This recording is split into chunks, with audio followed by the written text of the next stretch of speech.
Welcome to Beardy, Bruce Lee Central. Oh man, yes. He and I were the same age. When we did this fight scene, we didn't have to practice. He says, I'm going to do this, this, and this. And I said, okay, well, I'm going to do this, this, and this. And we just went at it. It was incredible.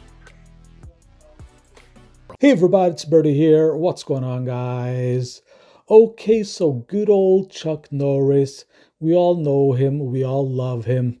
But I have a feeling you're not going to agree with him on this one, okay?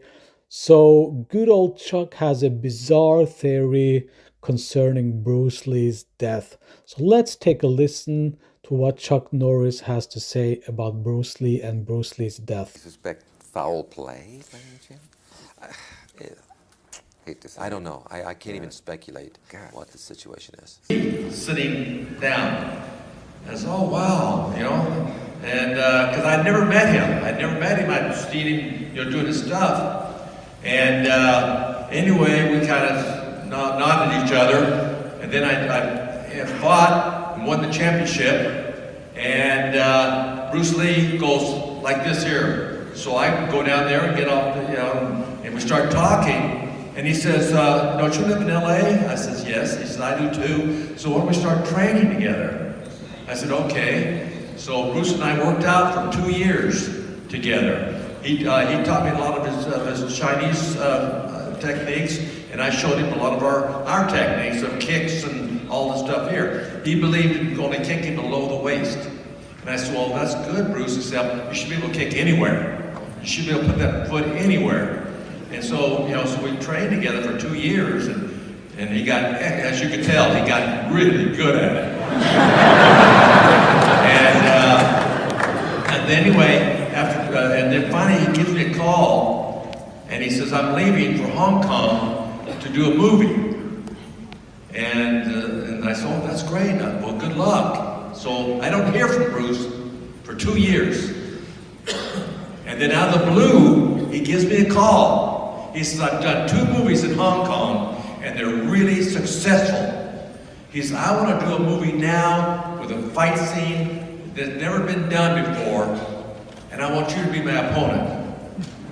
I go, and I've never done anything like that. I said, why? Because I'm the world champion? Is that And I said, well, who wins, Bruce? He said, kidding. He said, I'm going to win. I'm the champ. I'm the winner. I'm the star. I said, oh, okay. So anyway, Bruce and I, did this big fight scene in Rome, and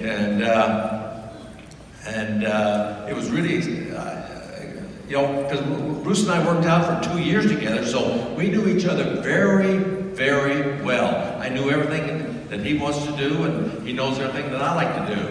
And so when we did the fight scene, we pretty much just put it together right there.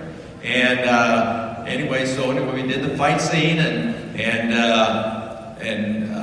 after it was over, I went back home, and then in 1972, I get a call. Bruce is coming to LA to see his doctor.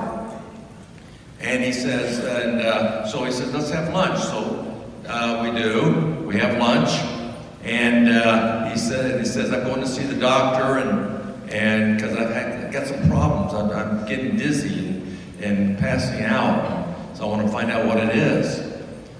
So anyway, so he goes to the doctor and does the whole thing. Anyway, after he does, we get back together, and I said, how'd it go? And he says, well, the doctor says, he's 32, he's the same age as me. We were both 32. And he says, the doctor says, I'm like an 18-year-old kid. I said, oh, that's great. And I said, did he tell you why you're falling and doing all the falling and all that stuff? He says, he doesn't know. He says, it could just be anything. So anyway, he leaves for Hong Kong.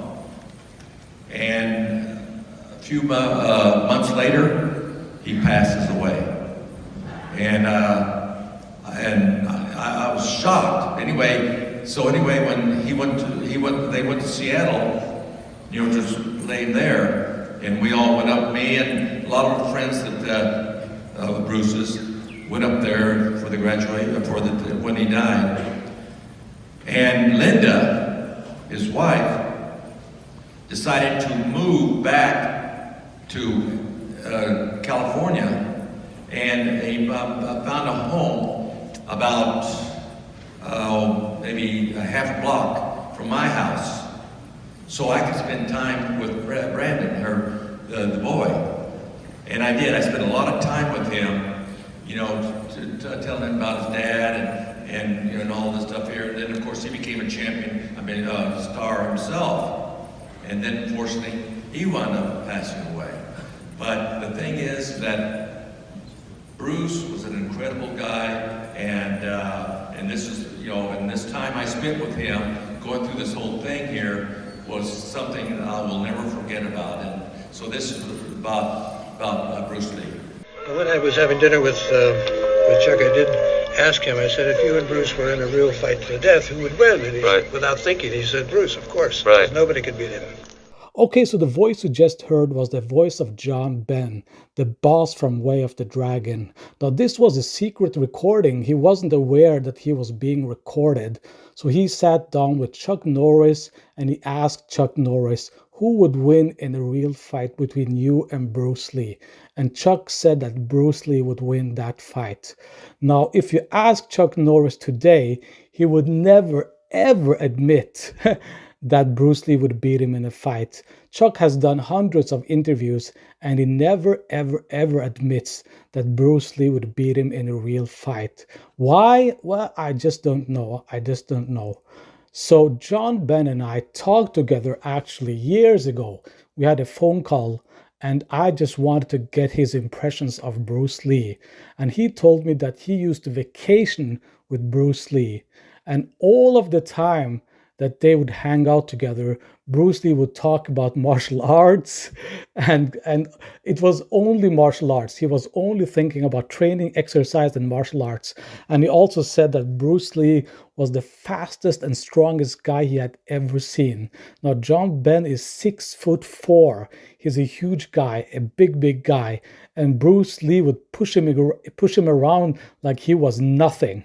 And you even saw that in the movie Way of the Dragon. In fact, I was fighting for the world title, and that's when Bruce was doing the Green Hornet series, and he came back there as a celebrity guest.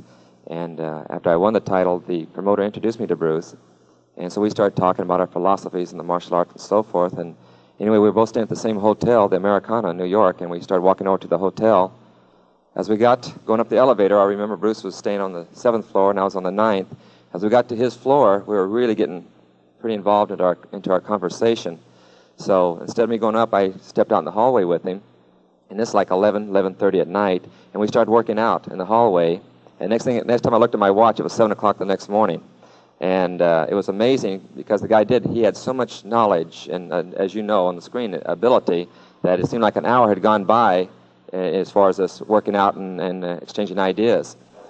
So he said, well, when we get back to Los Angeles, why don't we start working out together, which we did. When I got back, we started training together, and then the series was canceled, and he went to Hong Kong to pursue a movie career. When he went to Hong Kong, his first movie, the biggest grossing movie in Asia, before Bruce went over there, was The Sound of Music. It had grossed $2.4 million, which again was the biggest movie ever grossed in the Orient. Bruce did the first movie called The Big Boss, which over here was The Fist of Fury, and that one grossed $3.2 million, which is $800,000 more than The Sound of Music. Then he did The Fist of Fury, which over here was called The Chinese Connection, and that one grossed $4.3 million. And then he called me up and he said he'd like to do a movie with a real good fight scene in the movie. I said, well, the only way we can have a fight scene is if I get to hit you once in a while. And he said, well, yeah, naturally, we'd make it a back and forth type fight. So anyway, that fight scene that you saw took us 5 days to do, and in Asia alone, the movie grossed over $11 million. It's the biggest grossing movie in the history of Asia, and they don't think anything will surpass it for a long time. Then Bruce naturally did Enter the Dragon, which was his last movie, and it was probably the biggest grossing movie as far as martial art movies go. But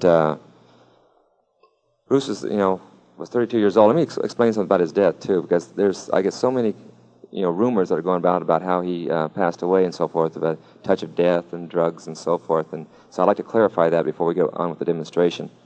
Is Bruce, in 1968, he was pretty heavy in the weightlifting, as you could tell. He was very well built.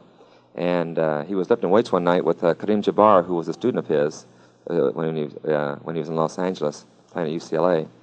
And he tried to lift too heavy weights, and he ruptured the disc in his back, and he was laid up in the hospital for 3 weeks. In fact, the doctor said that they didn't know if he'd be able to walk again or not. But of course, with a person like Bruce, who's got the drive and determination to achieve anything in life, he was up in about a month, and within 3 months, he was as strong as he ever was. But he had constant back pains from that day on, and he was having to take medication to keep the muscles in the back loose and relaxed. So what happened is that when he was in Hong Kong preparing for his next movie, he was working with a girl named Betty, and who was going to co-star with him, and he got a severe headache.